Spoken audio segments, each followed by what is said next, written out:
আজকে সকাল সকাল আমার শ্বশুর শাশুড়ি দুজনেই কিন্তু বেরিয়ে গেছিলো একটা দরকারি কাজে। তাই বাড়ির সমস্ত কাজকর্মের দায়িত্ব আর রান্নাবান্নার দায়িত্ব কিন্তু আমার। আর বাড়িতে এখন আছি আমি আর জয়। তো দুজনের জন্য আজকে এখন বানিয়ে নিচ্ছি ডিমের তরকারি, ভাত আর একটু ডালের বড়া বানাবো। তো একদিকে রিহুর খিচুড়ি বসিয়েছি, একদিকে ডিমের তরকারি বসিয়েছি। এই ফাঁকে কিন্তু আমি রিহুকে স্নান টান করিয়ে দিয়ে রেডি করে বসিয়ে দিয়েছিলাম।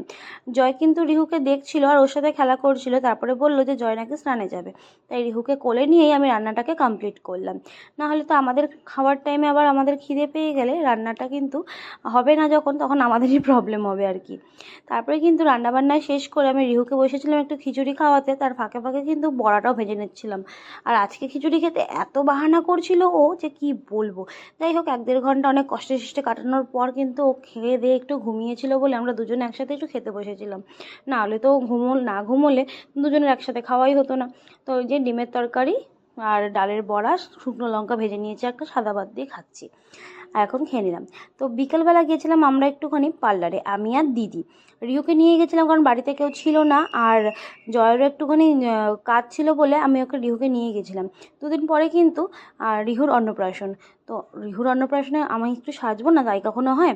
তো বিকেলবেলা কিন্তু আমাদের বাড়িতে অনেক লোকজন চলে এসেছিলো, কারণ বাবা মাও ফেরত চলে এসেছিলো।